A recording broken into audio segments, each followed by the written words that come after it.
పచ్చటి అడవిలో ముగ్గురు విచిత్రమైన స్నేహితులు కలిసి జీవించేవారు. రినీ అనే కుందేలు, లియో అనే సింహం, పిక్కు అనే నెమలి. వాళ్ళు అన్నింట్లో భిన్నం. రినీ చిన్నదిగా చిరుకుగా ఉండేది. లియో పెద్దదిగా బలవంతుడిగా ఉండేవాడు. పిక్కు రంగులమయం, సొగసైనవాడు. కాని ఉదయం వారు మెరిసే నడి దగ్గర కలుసుకునేవారు. రినీ దాగుడుమూతలు ఆడటం ఇష్టపడేది. లియో ఎండలో విశ్రాంతి తీసుకోవడం ఇష్టపడేవాడు. పిక్కు తన రెక్కలను విప్పి గాలిలో నృత్యం చేసేవాడు. అడవిలోని జంతువులు ఆశ్చర్యపడి, ఇంత భిన్నమైనవాళ్లు ఎలా ఇంత స్నేహంగా ఉంటారు అనుకునేవారు. ఒక వేసవిలో అడవికి తీవ్రమైన కరువు వచ్చింది. నది ఎండిపోయింది. చెట్లు వాడిపోయాయి. జంతువులు ఆహారం నీటికోసం తంటాలు పడసాగాయి. చాలామంది స్వార్థపరులు ఆందోళన చెందారు. కాని రినీ, లియో, పిక్కు మాత్రం ఏమి జరిగినా ఒకరికి ఒకరు సహాయం చేస్తామని మాటిచ్చుకున్నారు. ఒకరోజు రినీ దూరంగా ఉన్న పొలానికి దూకుతూ వెళ్లి పొడవైన గడ్డి కింద దాగి ఉన్న చిన్న చెరువును కనుగొన్నాడు.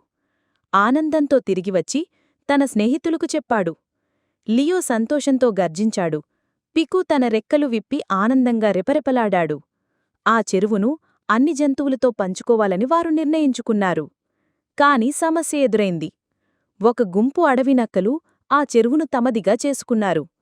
వారు గుర్రుమంటూ, "ఈ నీరు మాది! దూరంగా పోయిపోండి, లేదంటే పశ్చాత్తాపపడతారు" అన్నారు. లియో తన బలమైన గర్జనతో ముందుకు వచ్చి, "ఈ నీరు అందరిది, మేము పోరాడం, కాని స్వార్థం అడవిని పాలించనివ్వం" అన్నాడు. నక్కలు సందేహపడ్డా వెళ్ళిపోలేదు. ఆ సమయంలో రినీ పికుకి ఒక ఆలోచన చెప్పాడు. పికు ఎగిరి ఆకాశంలోకి వెళ్లి తన రంగురంగుల రిక్కలను విప్పి సూర్యకాంతిని ప్రతిబింబించాడు. కళ్ళు చెదిరిపోయిన నక్కలు తడబడిపోయాయి. ఇదే సమయంలో రినీ చురుగ్గా పరిగెత్తి వారిని గందరగోళపరిచాడు. లియో మళ్లీ ఒక గర్జన చేయగానే నేల కంపించింది. భయంతో నక్కలు పారిపోయాయి. మళ్లీ తిరిగిరాలేదు. ఆ చెరువు ఇప్పుడు అందరిదీ అయింది. అడవిలోని జంతువులంతా చేరి హర్షధ్వనాలు చేశారు. పిక్కు గర్వంగా, "స్నేహం, ఐక్యత భయంపై బలమైనవి" అన్నాడు. ఆ రోజునుండి